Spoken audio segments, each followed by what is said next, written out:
Hi friends, good evening. మనం Friday మార్కెట్లో చూసినాం ఏ విధంగా మార్కెట్లో ఫాల్ అయిందని ప్రతి ఒక్కరు అబ్జర్వ్ చేసి ఉంటారు. మార్కెట్లో ఎందుకు ఫాల్ అయినాయి అనే విషయం మీకు అందరికీ క్లారిటీ ఉంది. శుక్రవారం యుఎస్ అన్ఎంప్లాయ్మెంట్ డేటా రాబోతోంది. దీని కారణంగా ఫెడ్ ఏం నిర్ణయం తీసుకోబోతోంది అనే దాని మీద ప్రాఫిట్ బుకింగ్ జరిగింది. Plus US India tariff deals ఆగిపోవడం వల్ల అన్సర్టనిటీ అలాగే కంటిన్యూ అవుతుండడం వల్ల ఫారిన్ ఇన్వెస్టర్స్ వాళ్ళు మన స్టాక్ మార్కెట్లో సెల్ ఆఫ్ చేస్తూనే ఉన్నారు. అలాగే రష్యా ఉక్రెయిన్ యుద్ధం అలా కంటిన్యూ అవుతుంది. రష్యా ఐసిబిఎం మిసైల్ వాడడం ఉక్రెయిన్ అల్లకల్లోలం అవుతోంది. మరొక పక్కన ఇరాన్లో కూడా ఈరోజు కూడా మీరు చూసి ఉంటారు, ఇరాన్లో కూడా ఏ విధంగా నిరసనలు జరుగుతున్నాయి. ఆ దేశంలో ఎంతగా నిరసనలు జరుగుతున్నాయంటే 10,000 మందికి పైగా అరెస్ట్ చేయబడి ఉన్నారు. మీరు అర్థం చేసుకోండి, 10,000 మందిని అరెస్ట్ చేశారంటే అక్కడ ఏ స్థాయిలో అల్లర్లు జరుగుతున్నాయి. వీటి కారణంగా ఎందుకు అంతగా అల్లర్లు జరుగుతున్నాయి ఇరాన్లో అంటే దారుణంగా వాళ్ళ కరెన్సీ పడిపోయింది ఫ్రెండ్స్. ప్లస్ ఇన్ఫ్లేషన్ కూడా 40 నుంచి 50 దాకా ఉంది ఫ్రెండ్స్. మీరు అర్థం చేసుకోండి, 40 నుంచి 50 మధ్యలో ఇన్ఫ్లేషన్ ఉంది. వాళ్ళ కరెన్సీ కూడా దారుణంగా పడిపోయింది. ఒక పక్కన అమెరికా శాంక్షన్స్, వాళ్ళకి డాలర్స్ రావటం లేదు. సేమ్ వెనుజులాకి ఎలా జరిగిందో ఇప్పుడు ఇరాన్కు అలా జరుగుతుంది. వీటి కారణంగా ఇరాన్ కూడా దారుణ స్థితిలోకి వెళ్ళిపోవడం. ఈ ఇరాన్లో ఎవరైతే నిరసన తెలియజేస్తూ ఉంటారో వాళ్ళని గనక చంపడం కానీ బంధించి జైళ్ళలో వేయడం కానీ ఇలా చేస్తే మేము మీ మీద దాడి చేస్తామని చెప్పేసి ట్రంప్ ప్రకటించాడు ఫ్రెండ్స్. ఇది చూడండి ఎట్లుందో. వాళ్ళకి ఏమన్నా జరిగితే మేము మీ మీద దాడి చేస్తాము అని చెప్పి ట్రంప్ డైరెక్ట్ వార్నింగ్ ఇవ్వడం జరిగింది ఇరాన్కి. ఇరాన్ వచ్చేసి ఇది ఇజ్రాయెల్ అమెరికా పన్నిన కుట్ర అనేసి ఇరాన్ వచ్చేసి వాదిస్తుంది. ఒకవేళ అమెరికా కనుక ఇరాన్ మీద దాడి చేస్తే మేము ఇజ్రాయెల్ మీద కూడా దాడి చేస్తామని చెప్పేసి ఇరాన్ ప్రకటించడం, అమెరికా ఇజ్రాయెల్ రెండు చర్చలు జరగడం, కొన్ని గ్లోబల్గా టెన్షన్స్ రైజ్ అవ్వడం, ఈరోజు మార్కెట్ ఫాల్ అవడానికి మార్నింగ్ మీరు చూసి ఉంటారు 10, 12, 30 వరకు 12 వరకు కూడా 12 గంటల దాకా మార్కెట్ ఆల్మోస్ట్ 600 పాయింట్ పడి ఉంది. సెన్సెక్స్ 600 పాయింట్లు పడింది. వీటి కారణంగా చాలా మంది ఆ టైంకి అమ్మేసి ఉంటారు. కానీ అప్పుడే మన దేశం ఢిల్లీలో కొత్తగా అమెరికా రాయబారి సెర్గియో గోర్ అతను వచ్చేసి ప్రెస్ మీట్లో రేపటి నుంచి ఇండియా యుఎస్కి టారిఫ్ చర్చలు జరగబోతున్నాయి. మాకు ఇండియా చాలా ముఖ్యమైన దేశం. ట్రంప్ ఒక సంవత్సరం లేదా 2 సంవత్సరాలలో ఇండియాకి రాబోతున్నాడు. మోడీ ట్రంప్ మంచి మిత్రులు, విభేదాలు ఉంటాయి, వాళ్ళు దాన్ని మాట్లాడుకొని సరి చేసుకుంటారని చెప్పడం, ఇవి మార్కెట్కి ఈరోజు పాజిటివ్గా మూవ్ అయింది ఫ్రెండ్స్. వీటి కారణంగా ఈరోజు మన మార్కెట్లో 600 పాయింట్లు పడి కూడా మార్కెట్ అదే స్థాయిలో రికవరీ అయ్యి పాజిటివ్లో క్లోజ్ అయింది ఫ్రెండ్స్. ఇది చూద్దాం ఫ్రెండ్స్. ఈరోజు మార్కెట్ చూసుకుంటా మనం మాట్లాడదాం.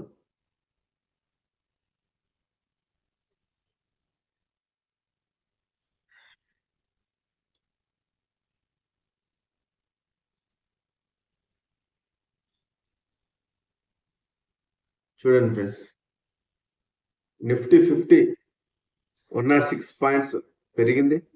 సెన్సెక్స్ 301 పాయింట్లు పెరిగింది. నిఫ్టీ బ్యాంక్ 198 పాయింట్స్ పెరిగింది. నిఫ్టీ ఐటీ 38 పాయింట్లు పడింది.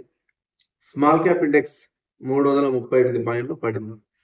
చూడండి, మార్నింగ్ ఈ పెద్ద పెద్ద కంపెనీస్ ఏవైతే పడి ఉన్నాయో ఈ అన్సర్టినిటీస్ వల్ల భారీగా స్మాల్ క్యాప్ మిడ్ క్యాప్ లో సెల్ ఆఫ్ వచ్చింది. భారీగా ఫాలో అయి ఉంది. కానీ ఎప్పుడైతే అమెరికా రాయబారి వచ్చేసి ప్రెస్ మీట్ లో ఇలా మాట్లాడడం వెంటనే పెద్ద పెద్ద కంపెనీస్ నిఫ్టీ 50, సెన్సెక్స్ ఇవన్నీ మంచి కోలుకున్నాయి. చూడండి, బ్యాంక్ కానీ స్మాల్ క్యాప్ ఇండెక్స్ అనేది అంత బ్రేక్ కోలుకోదు. నేను ఎన్నోసార్లు చెప్తూనే ఉన్నాను, ఫస్ట్ ఫాల్ అయితే ఇవి ఎక్కువ ఫాల్ అవుతాయి.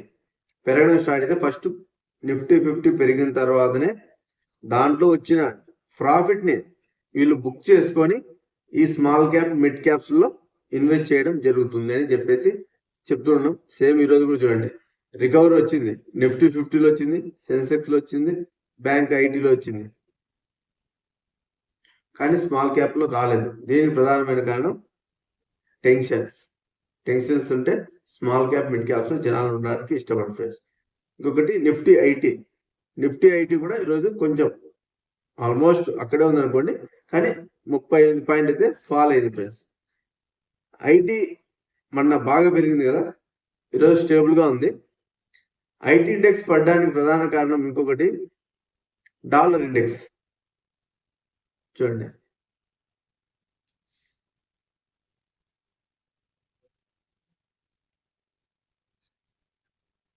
డాలర్ ఇండెక్స్ మనం నిన్న మాట్లాడుకున్న 99.27 అలా ఉండే కదా, ఇప్పుడు 98.83 డాలర్ ఫాల్ అయింది ఫ్రెండ్స్.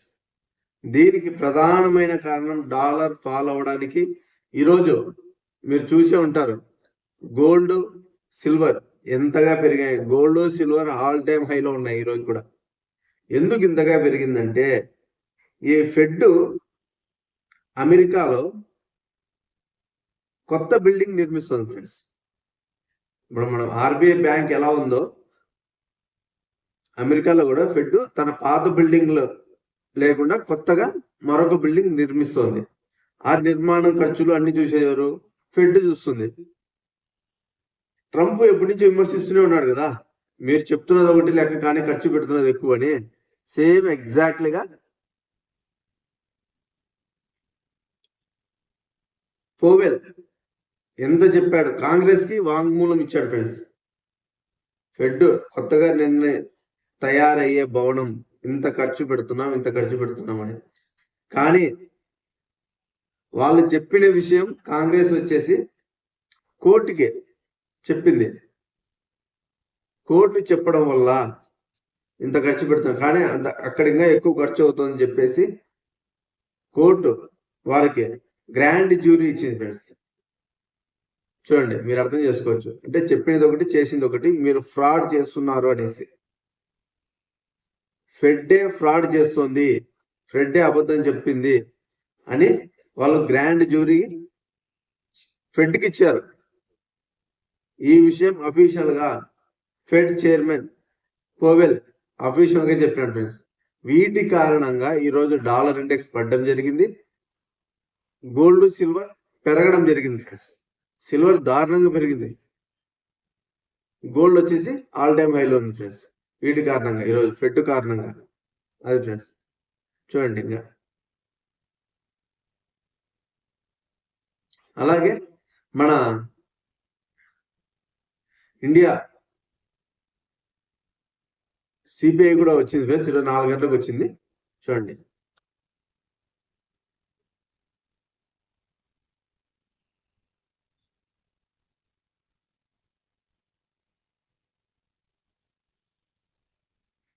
చూడండి ఫ్రెండ్స్, ఎక్స్పెక్ట్ చేసినది మంత్రిలో ఈసారి 1.5, లాస్ట్ మంత్ 0.74 వచ్చింది కదా.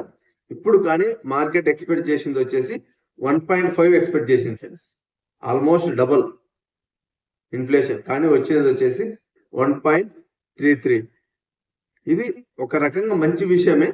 అంటే మార్కెట్ ఫర్కాస్ట్ చేసిన దానికంటే, అంచనా వేసిన దానికంటే ఇంకా ఇన్ఫ్లేషన్ ఇంకా తక్కువలోనే రావడం మార్కెట్కి కొంచెం మంచిది. కానీ ఓవరాల్ చూసుకుంటే 0.71 to 1.33 అంటే ఇన్ఫ్లేషన్ రైజ్ అవుతుందని మీరు అర్థం చేసుకోవాలి ఫ్రెండ్స్.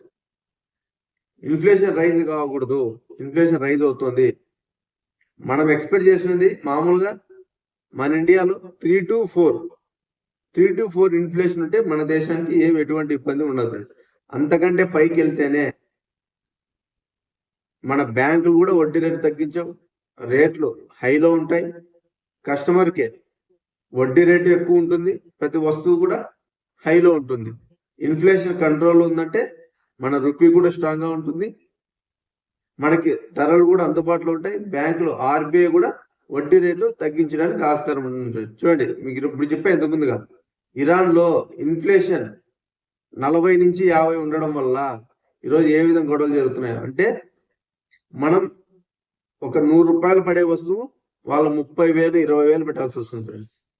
మన దగ్గర 100 రూపాయలు ఉంటుంది ఒక వస్తువు, కానీ అదే 40-50 ఇన్ఫ్లేషన్ అంటే 20,000 30,000 పెట్టి కొనాల్సి వస్తుంది. ఇంకా అంత డబ్బులు కొనలేరు కాబట్టి, అందులో డాలర్స్ వాళ్ళకి రావు కాబట్టి అక్కడ వ్యతిరేకత అనేది ఏర్పడింది ఫ్రెండ్స్. అట్లా కాబట్టి ఇన్ఫ్లేషన్ కూడా మీరు అబ్జర్వ్ చేయండి ఫ్రెండ్స్.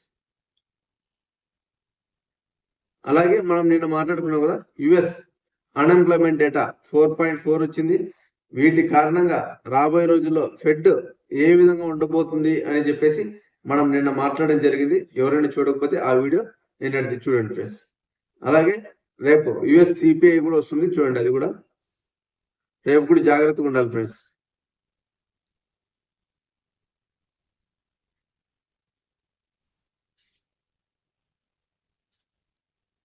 చూడండి, యుఎస్ స్టాక్ మార్కెట్ కూడా ఫాలో అవుతున్నాయి, ఫ్యూచర్స్ కూడా నెగిటివ్ లో ఉంది ఫ్రెండ్స్. ఫ్రైడే వచ్చేసి మన అన్ఎంప్లాయ్మెంట్ డేటా చెప్పాం కదా, నిన్న వీడియోలో క్లియర్ గా చెప్పడం జరిగింది. శుక్రవారం కూడా మార్కెట్ ఎందుకు పెరిగింది అమెరికా మార్కెట్ అని, అది ఫ్రెండ్స్. ఓవరాల్ గా యుఎస్ మార్కెట్ కూడా ఫ్రైడే మంచి క్లోజ్ అయ్యాయి. చూడొచ్చు ఇక్కడ క్రూడ్ ఆయిల్ చూడండి, ఇరాన్కి అమెరికాకి వార్ వచ్చే సిచ్యువేషన్ ఉంది. వెనిజులా అమెరికా ఈ టెన్షన్. ఇప్పుడు అమెరికా వెళ్ళి ఇరాన్ మీద దాడి చేస్తే ఇజ్రాయెల్ మీద, కొన్ని యూరోప్ యూనియన్ లో కూడా కొన్ని దేశాల్లో నిరసనలు జరుగుతున్నాయి ఫ్రెండ్స్, గ్లోబల్ టెన్షన్స్ వల్ల. చూడండి, క్రూడ్ ఆయిల్ 63 బ్యారెల్కి వచ్చింది ఫ్రెండ్స్. చూడండి, ఇది పెరుగుతుందంటే ఇన్ఫ్లేషన్ పెరుగుతుంది. క్రూడ్ ఆయిల్ 58.71, ఈ క్రూడ్ ఆయిల్ వచ్చేసి బ్రెంట్ క్రూడ్ వచ్చేసి $63 ఉంది ఫ్రెండ్స్. చూడండి, 10 years bonds US 4.2 friends. Inflation నేను ఆల్రెడీ ఎన్నోసార్లు చెప్పా ఈ విషయం. యుఎస్ 10 years బాండ్స్ పడకపోతే మార్కెట్లు ర్యాలీ చేసే ఆస్కారం చాలా తక్కువ ఉంటుంది. ఏదో ఒక 1 week అట్లా ర్యాలీ జరగచ్చు, కానీ ఓవరాల్ గా నెగిటివ్ లోనే మార్కెట్ ఉండడానికి ఆస్కారం ఉంటుంది ఫ్రెండ్స్. మీరు అబ్జర్వ్ చేయండి, యుఎస్ 10 years బాండ్స్ అనేది ఆల్ టైమ్ హై 4.2 ఉంది, చాలా ఎక్కువ ఇది. చూడండి, ఇది ఫాల్ అయితేనే మనకి చాలా మంచిది ఫ్రెండ్స్. అదే ఇప్పుడు ఆల్మోస్ట్ 3.5 to 3.75 ఇంట్రెస్ట్ రేట్ ఉండి కూడా యుఎస్ 10 year బాండ్స్ 4.2 అంటే మన ఫారెన్ ఇన్వెస్టర్లు ఇందుకే అమ్ముతూనే ఉంటారు మన మార్కెట్లో. ఈరోజు అంతగా పడింది కదా, రికవర్ అయింది. ఇలాగే రికవర్ అయిందని మాత్రం అనుకోకండి, మార్కెట్ ఫాల్ రావడానికి ఆస్కారం ఉంది. దానికి కారణం రేపు రాబోయే యుఎస్ సిపిఐ డేటా. చూడండి, ఇయర్ ఆన్ ఇయర్, మంత్లీ అన్ని వస్తాయి. రేపు 2.7 లాస్ట్ మంత్ 2.7 వచ్చింది కదా, 3.1 ఎక్స్పెక్ట్ చేస్తే 2.7 వచ్చింది. కానీ ఈ నెల కూడా ఇన్ఫ్లేషన్ లో ఎటువంటి మార్పు ఉండదు, 2.7 వస్తుందని చెప్పి మార్కెట్ ఎక్స్పెక్టేషన్ చేస్తున్నారు. 2.7 కంటే పైన వస్తే మార్కెట్ నెగిటివ్, 2.7 కంటే అంటే 2.6 2.5 అలా వచ్చిందంటే మార్కెట్ కి చాలా చాలా చాలా మంచిది ఫ్రెండ్స్. 2.5 కనుక వస్తే మనకి ఇన్ఫ్లేషన్ కంట్రోల్లో ఉంది కాబట్టి ఇక్కడ డేటా మారడానికి ఆస్కారం ఉంటుంది. ఏది ఫెడ్ వాచ్ లో మనం చూపిస్తాం చూడండి,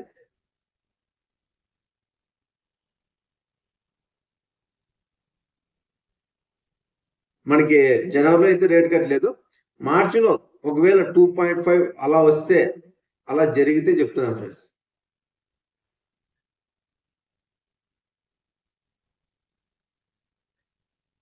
అలా కనుక వచ్చిందంటే మనకి మార్చిలో కూడా రేట్ కట్ రావడానికి ఆస్కారం కనిపిస్తుంది. అంటే 2.5 అలా రావాలి.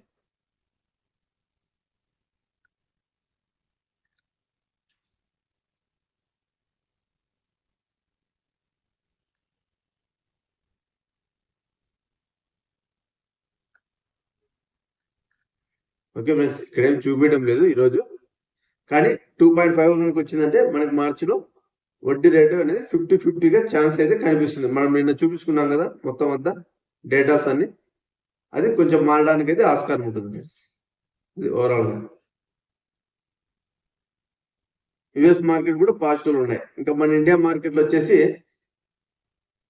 ఒక స్టాక్ చెప్తాను చూడండి. అది ఈరోజు ఆల్మోస్ట్ 20% అప్ వచ్చింది ఫ్రెండ్స్.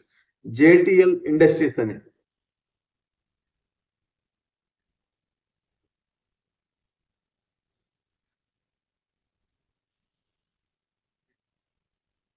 చూడండి, ఆల్మోస్ట్ 20% అప్ వచ్చింది. ఎందుకు ఈ కంపెనీకి ఇంతగా వచ్చిందంటే ఇయర్ ఆన్ ఇయర్ చూసుకున్నా కూడా మంచి చూడండి 36% ఫాల్లో ఉంది. కానీ ఈరోజు వచ్చేసి 20% అప్ వచ్చింది. ఎందుకు జేటిఎల్ ఇండస్ట్రీ ఈరోజు ఇంతగా పెరిగిందంటే వీళ్ళకి గవర్నమెంట్ నుంచి మంచిగా ఆర్డర్లు వస్తున్నాయి. కంపెనీ కూడా గ్రోత్ అనేది చూపిస్తుంది friends. Quarter on quarter growth చూపిస్తుంది. ప్లస్ గవర్నమెంట్ నుంచి కూడా పర్మిషన్స్ అనేది వీళ్ళకి దక్కుతున్నాయి అన్నమాట. వీటి కారణంగా ఈరోజు మంచిగా ర్యాలీ చేసింది. పంజాబ్ గవర్నమెంట్ నుంచి వీళ్ళకి కొన్ని 220 kV పవర్ అనేది ట్రాన్సాక్షన్స్, బిల్డింగ్స్, ఈ పవర్ స్టేషన్లు ఇవన్నీ కట్టడానికి వీళ్ళకి కొన్ని బాగా గవర్నమెంట్ నుంచి మంచిగా పర్మిషన్లు రావడం, వీళ్ళు గ్రోత్ చూపిస్తుండడం వల్ల ఈరోజు 19% అప్ వచ్చింది. ఏదైనా గ్రోత్ ఉండాలి, గ్రోత్ ఉంటేనే అప్పులు తక్కువ ఉండాలి. గ్రోత్ ఎక్కువ ఉంటే నీకు ఆటోమేటిక్గా ప్రైస్ అనేది ఇంక్రీజ్ అవుతూ ఉంటుంది. ఇంకొకటి మనకి కోల్ ఇండియా, మనం చెప్పుకున్నాం కదా లాస్ట్ టైం కోల్ ఇండియా గురించి. షేర్ కూడా ఈరోజు మెయిన్ ఈరోజు నిఫ్టీలో హైయెస్ట్ మంచి రిటర్న్ అనమాట ఈరోజు ఓవరాల్గా. ఎందుకు ఇంతగా పెరిగిందంటే Coal India IPO BCCL government సంస్థ ఇది. అది ఐపీఓకి వస్తుంది కదా. ఈ ఐపీఓలో ప్రజలు వాళ్ళు 29x టైమ్స్ ఎక్కువ బిడ్ చేశారు. చూడండి, 29 టైమ్స్ ఎక్కువ చేయడం. ఈ లిస్టింగ్ కూడా BCCL లిస్టింగ్ కూడా 43% రిటర్న్ ఇవ్వడానికి ఎక్కువ ఆస్కారం ఉందని చెప్పేసి ఎక్స్పెక్టేషన్స్ ఉండడం. 43% అంటే చూడండి, ఎక్కడ లిస్ట్ అయితే అక్కడి నుంచి 43% అప్పు ఒకటేసారి. వీళ్ళు ఐపీఓకి వచ్చిన ప్రైస్ కాటి నుంచి 43% గెయిన్స్ వస్తున్నాయి. అందుకారణంగా కోల్ ఇండియా కూడా బాగా మంచిగా పెరిగింది. ఎందుకు దీనికి 29x అంతా బిట్ వేశారంటే ఆ కోల్ అనేది చాలా పెద్దదన్నమాట. వాటి కారణంగా అందులోనూ గవర్నమెంట్ లార్జెస్ట్ మన ఇండియాలో అదే అవ్వడం, వీటి కారణంగా కూడా మంచిగా ర్యాలీ చేసింది అనమాట కోల్ ఇండియా ఈరోజు.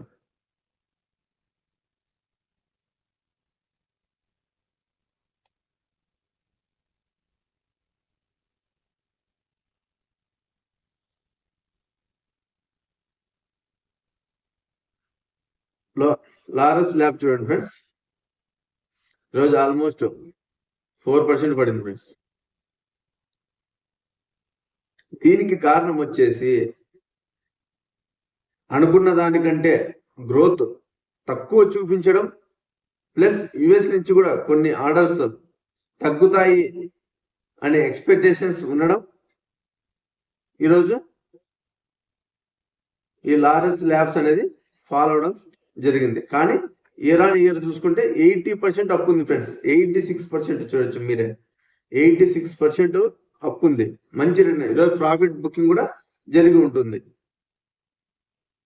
Q3 ఆదాయాలు అనుకున్న దానికంటే తక్కువ రావడం, యుఎస్ నుంచి కొన్నిసార్లు శాంక్షన్స్ ఎదుర్కోవడం, అంటే శాంక్షన్స్ అంటే అలా కాదు, వాళ్ళు కొన్ని రూల్స్ రిస్ట్రిక్షన్స్ పెడుతున్నారు కదా ఈ మధ్య కాలంలో, దీనికి ఆర్డర్లు తక్కువ రావచ్చు అని చెప్పేసి మార్కెట్లో ఎక్స్పెక్టేషన్స్ ఉన్నాయన్నమాట. వీటి కారణంగా ప్రాఫిట్ బుకింగ్ జరిగింది ఫ్రెండ్స్ ఇందులో. అదే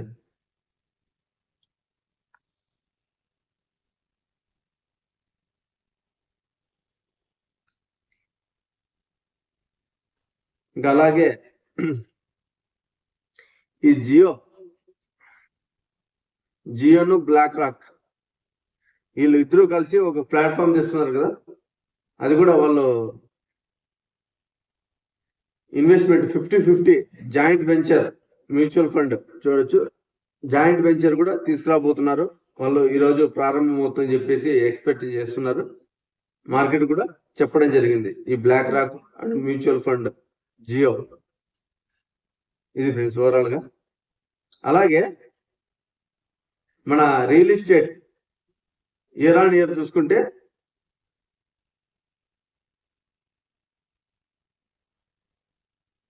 18% ప్రైజెస్ డ్రాప్ అయినాయి ఫ్రెండ్స్. ఎందుకు అంటే లగ్జరీస్ విల్లాస్ ప్రైజెస్ మాత్రం తగ్గటం లేదు. వీటి కారణంగా కూడా మన రియల్ ఎస్టేట్ లో 18% డ్రాప్ వచ్చింది ప్రైజెస్. రియల్ ఎస్టేట్ కూడా డ్రాప్ అవుతోంది, ఇది కూడా ఒక మంచి విషయమే. అది ఫ్రెండ్స్ చూస్తూ ఉండండి. ఈ ప్రైజెస్ ఇలాగే గనక కంటిన్యూ అవుతూ ఉంటే ఏదో ఒక రోజు ఈ ప్రైజెస్ అనేది ఖచ్చితంగా ఫాల్ అయితే ఖచ్చితంగా వస్తుంది రియల్ ఎస్టేట్ లో.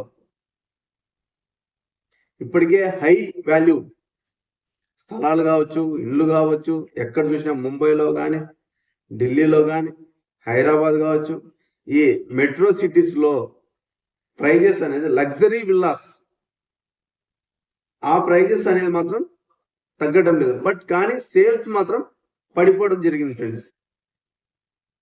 ఒక సర్వే చేసిన దాని ప్రకారం ఒక 20,000 సైట్స్ డెవలప్ చేస్తుంటారు కదా, ఆ 20,000లో 18,000 సైట్లలో రేటు తగ్గినాయి. చూడండి, తగ్గిస్తున్నారు కూడా, ఎందుకంటే కొనేవాళ్ళు లేరు. అంటే ఆ స్థాయిలో రేట్లు అనేది ఉన్నాయి మార్కెట్లో. కాబట్టి రియల్ ఎస్టేట్ కూడా రాబోయే రోజుల్లో కొంచెం డౌన్ఫాల్ తీసుకోవడానికి కూడా ఆస్కారం ఉంటుంది ఫ్రెండ్స్. అలాగే టీసీఎస్ ఈరోజు రిజల్ట్ రాబోతున్నాయి, మీరు అది కూడా చూడండి. చూసి ఎంత గ్రోత్తో మూవ్ అవుతోంది టీసీఎస్. అది నెంబర్ 1 మన ఇండియాలో ఐటీ ఇండస్ట్రీ. అది ఫ్రెండ్స్. ఓకే ఫ్రెండ్స్, ఓవరాల్ గా ఇంకా టుమారో యుఎస్ సిపిఐ చూసుకొని మనం రేపటికి ఎలా ఉంటుందో మార్కెట్ కూడా మొత్తం మనం ఎక్స్ప్లెయిన్ చేసుకుందాం ఫ్రెండ్స్. Thank you friends.